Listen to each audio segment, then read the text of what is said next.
কালকে সন্ধ্যাবেলা দেখলাম সবাই আমাদের ঘরের মধ্যে সবাই যে যার মতো ব্যস্ত ব্যস্ত মানেই তো এখন ফোন। একটা গল্প পড়ছিলাম আমি অনেক আগে। একটা ইঁদুরকে একটা কাঁচ ভর্তি ফ্রেমে আটকে রাখা হয়। সেখানে একটা লাল বোতাম ছিল। ইঁদুরটা প্রথম দিকে জানতো না যে এই বোতামটাতে চাপ দিলে কি হবে।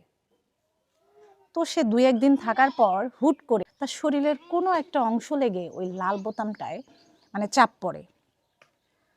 তারপরে যেটা হলো, সে অন্যরকম একটা ভালো লাগা খুঁজে পেল। সে প্রথম দিকে বুঝে নাই। তারপরে যখন ও লাল বোতামটাতে চাপ দিল, দেওয়ার পর বুঝতে পারলো তার অন্যরকম একটা ভালো লাগা কাজ করতেছে। সে প্রতিদিন চাপ দিতে লাগলো। তার একাকিত্ব কাটানোর জন্য তাকে একটা সঙ্গী দিল। সে সেই সঙ্গীর সাথে কোনো সময় কাটাইতে চাইলো না, না চেয়েও সে ওই লাল বোতামটাতে চাপ দিল। কেননা তার সঙ্গীর সাথে কাটানোর থেকেও বেশি ভালো লাগতেছিল তার লাল বোতামে চাপ দেওয়াতে। এইভাবেই বেশ কিছুদিন চলতে লাগলো।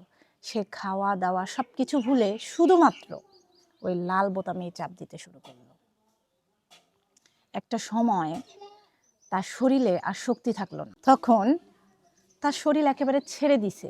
কিন্তু তারপরেও সে কিন্তু ওই লাল বোতামে চাপ দেয়া ছেড়ে দেয়নি।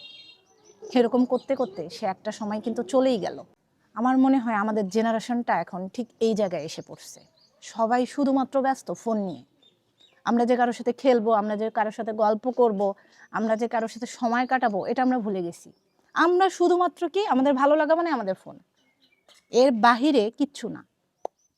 তো কালকে যখন দেখলাম যে যার মতো সময় কাটাচ্ছে, আমার না খুব বিরক্ত লাগলো। ওই যে ইঁদুরের মতো না একটা বদ্ধ ঘরের মধ্যে আটকা পড়ে যাচ্ছি হয়তো।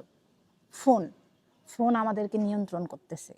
ওখানে যেমন নিয়ন্ত্রণ করতেছিল লাল বোতামটা ইঁদুরটাকে, ঠিক তেমনি এই ফোন আমাদেরকে নিয়ন্ত্রণ করতেছে। এখন গ্রামে ঘরে ঘরে ওয়াইফাই, এমন কোনো ঘর নাই যে যে ঘরে ওয়াইফাই নাই। আমরা টোটালি যান্ত্রিক হয়ে যাচ্ছি। আমরা যে বাইরে খেলবো, আমরা কারোর সাথে গল্প করব, গল্প করে যে সময় কাটাবো, এটা আমরা পছন্দ করি না। আমরা পছন্দ করতেছি ফোনের মধ্যে ঢুকে থাকা। আমাদেরও হয়তো বা ওই ইঁদুরের মতো অবস্থা হতে পারে।